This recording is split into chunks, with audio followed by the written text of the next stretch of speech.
Alright, before we continue, I would like to show you another example of how to control the direction of the velocity. We have a geometry source, and instead of making a point to control it, I will make a circle, give it some division, use a curve saw and tweak the first U and the second U and create a small curved line. Next, I will use a transform to locate my curve on top of the geometry source and center the pivot by using the functions $CEX, $CEY, and $CEZ. This will center the pivot for each axis. Let's use a resample with a length of 0.01, so we have enough points. Now we use a orient along curve node. And here we can tweak the additional rotation controllers. Set it to pitch, roll, and yaw. Set the normal as a tangent Z axis. Play around with these options. Set some keyframes and see what you get after you simulate your source. To make it work, let's create an attribute wrangler and make your velocity to be equal as the normal. And as usual, make it a channel to control the strength of this velocity. This is another alternative to control the direction of your velocity.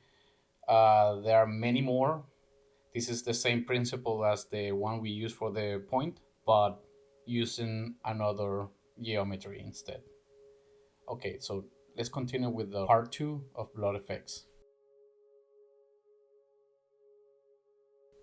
Alright, so let's start by creating a flip source. This will prepare our geometry source to be used in the flip solver. Here we're going to change the initialize to source flip. You have to click first in a different option and then the source flip. Shell thickness will inflate your geometry, and in this case we don't need it. The voxel size, we're going to take it down to 0.01. Everything else remains the same. We're not going to change anything else. We can delete the channel in the jitter seat, so it's not changing. And this is it for that. Now we're going to create a switch to turn on and off the emission of particles from our source. For this we use a delete. Change the entity to points. Let's disable the number and use the bounding volume as our target. Enable it, use a bounding box, and shape a box of the size of our source. We're gonna set some keyframes so our box moves to the side and back to the original position. When the box is in the original position, it will delete what's inside of the box because our operation type is set to delete selected, right? So doing this creates a trigger effect where we can turn on and off the emission of particle from our source. Alright, now use a blast node and delete the surface attribute. So we only have the points. Place an attribute noise, change the range value to 0 center, and the type of attribute to float. Now let's add more points. Back to the flip source, let's change the particle separation to 0.01 or 0.05, depends on your computer. My advice for now is that you find like an interesting pattern that you can work with, like doesn't have to be something specific. Get to the point where you do the simulation and see what results you get. And then you come back to the attribute noise and play with the element size and the amplitude. And then see what results you get from the different patterns that you can create. In this specific point, I'm not necessarily like looking for something specific. I'm just exploring, trying to see like, okay, maybe this will look like this.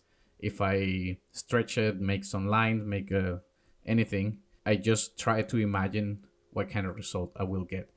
Keep in mind that when it comes to fluid simulation, it's almost impossible, not impossible, but it's really hard to predict how the water is going to behave.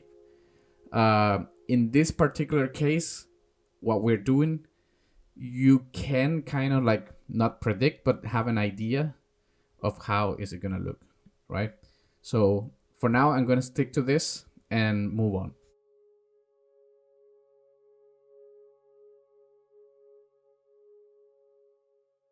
All right. Now that I have this pattern, this mask, I will once again use a blast and delete the black points. And to do that, we're gonna change the group type to point, and we're gonna type in the group at CD lower than 0.1, then it will blast those points. All right. I decided to add another attribute noise because I felt like the shape that we have right now is too stiff. It's too like square. I mean, it's not square, but it's too sharp, let's say. I will change the color attribute to P, which is the position of the point. And again, put the range values in 0 center. And then once again, start playing with the different options like the amplitude, the element size, the type of noise. And, the noises, they work in different ways. And you can probably find more of the information in the documentation. Again, just try to get a simple shape and make the first simulation, see what you get, and then you can come back here again and do more change or try different shapes.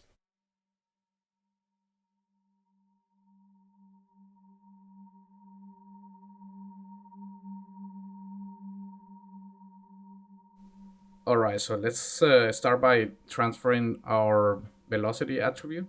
For this, we use attribute transfer. Uncheck the primitive and look for velocity in the points attributes.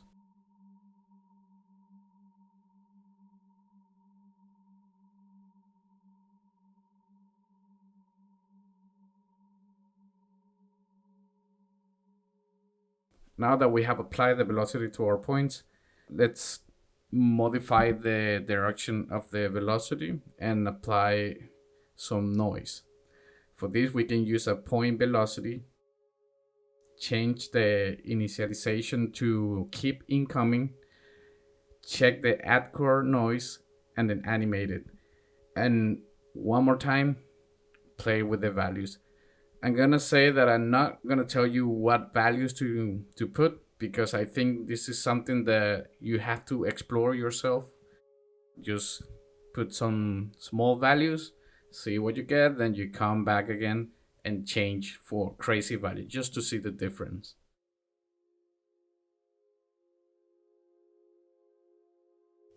All right, so let's start by creating a dub network.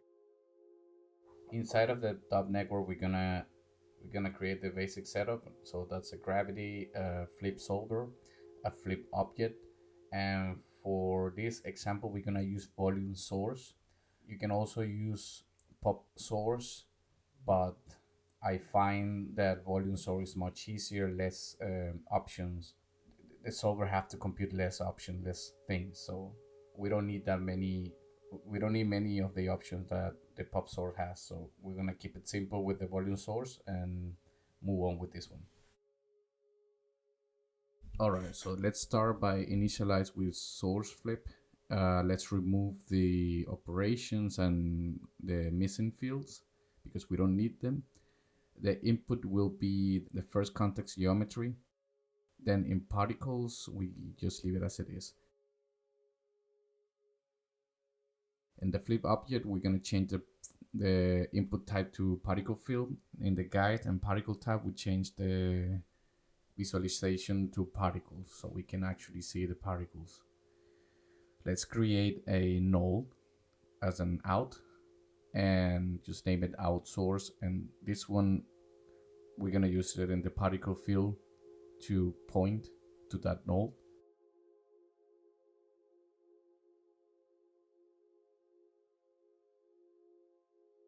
All right, so it started to look good. Let's change some values in the flip solver. So first, let's add the H attribute and uncheck the reseeding. We don't need reseeding. This add new particles every time it's being emitted, and we don't need that. Okay, back to the flip object. Let's reduce the particle separation. I had it in 0.04. Let's have it somewhere in 0.02, 0.03, depending on your computer, right? I'm gonna leave it at 0.02. And the viscosity, let's take it to 3, 4. I think that's a good number to start with.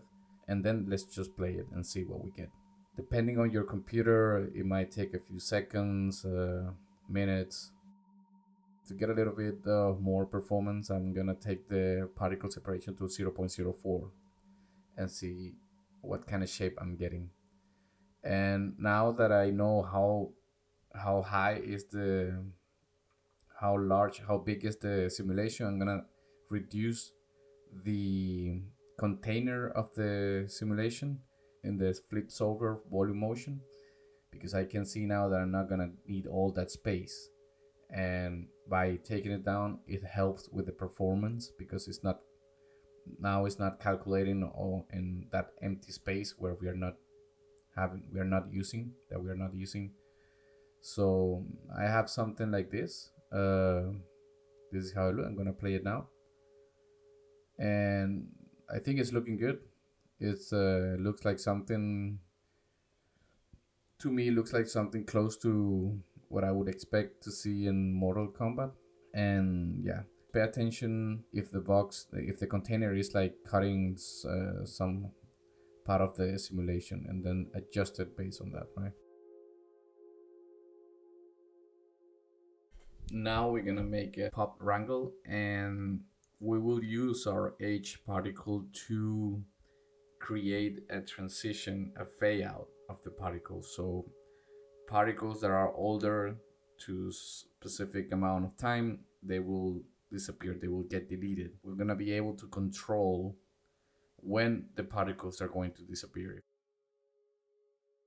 Let's take a closer look to what's happening in this wrangle. We have a bunch of variables. So we have lifetime, age, progress, and delete chance. The lifetime basically says like how long the particle is gonna live. Right now it's at 1, meaning 1 second. Then we have age, which is equal to the attribute age. Progress, which is a clamp, where we divide the age by the lifetime and clamp it in a scale from 0 to 1. And then a delete chance, which choose like random particles that will be deleted. And then at the end, we make a condition. So if the delete chance is lower than the progress, then it removes the particles, right? So it's quite simple.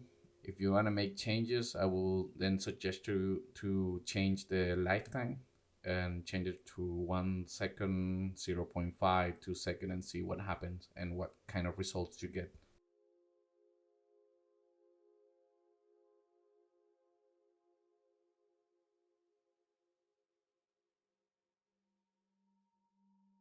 All right.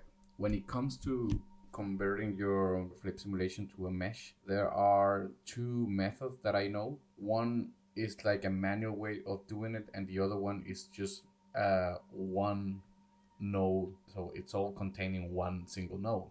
And basically, the first thing you do is that you're gonna use a VDB from particle. So you're gonna convert your particle into VDB. You're gonna use the particle separation from your flip source, right?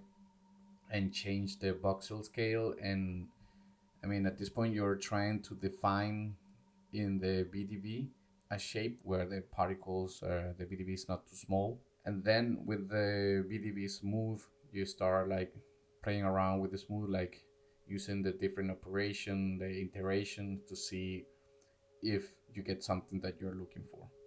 Then you have the VDB reshape.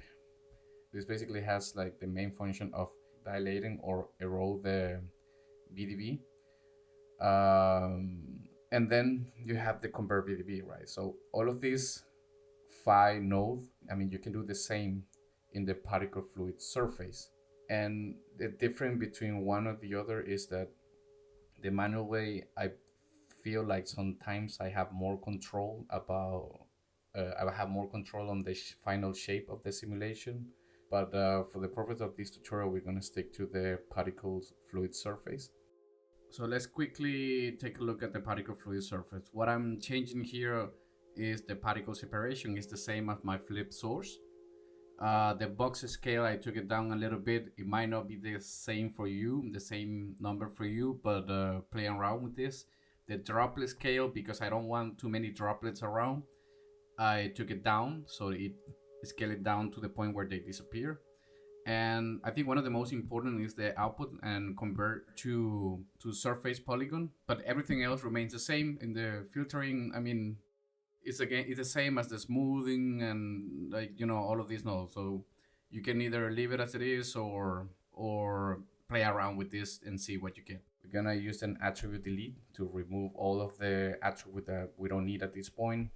The next tip is using a poly reduce. This is a very useful node that will help you reduce the amount of polygons of your simulation or anything in general. So as you can see in the poly reduce, I'm using the target as output polygon count, and I'm aiming to somewhere between 6,500 polygons per frame.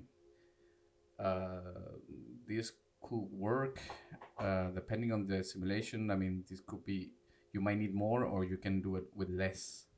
So this is a number that you will have to figure out what fits in your project, right?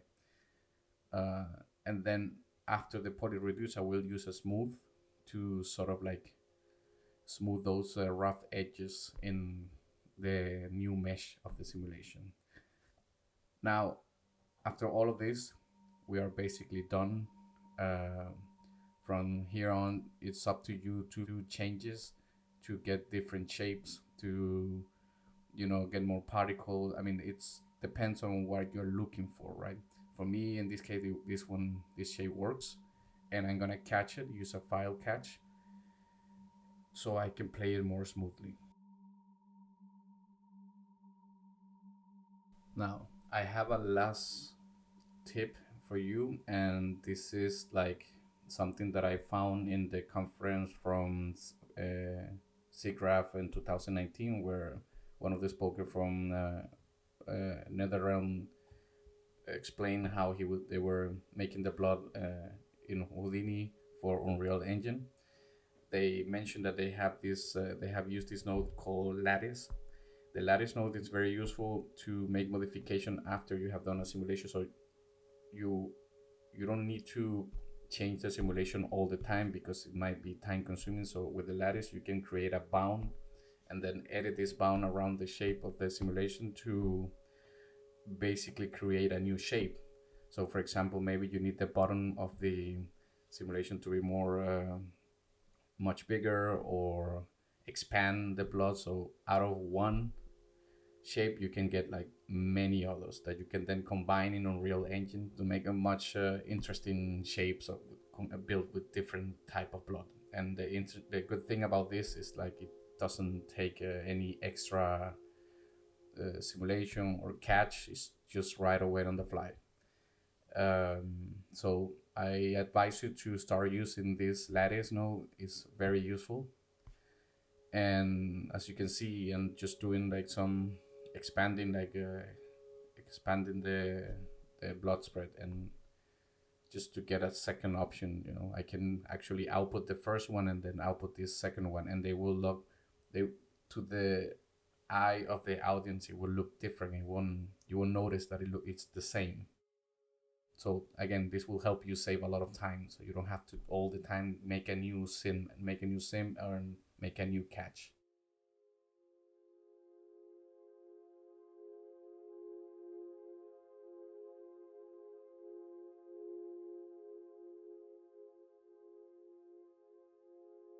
We need to adjust the scale of the simulation for Unreal. In Houdini, we're working with meters. In Unreal, they have their own system, their own Unreal units. So if you have 1 meter of simulation in Houdini, you need to scale it up 100 times. So it needs to be 100 meters in Houdini, so it becomes 1 meter in Unreal Engine. This is very important because if you import it into Unreal and it's too small and then you scale it then in Unreal, it won't look good.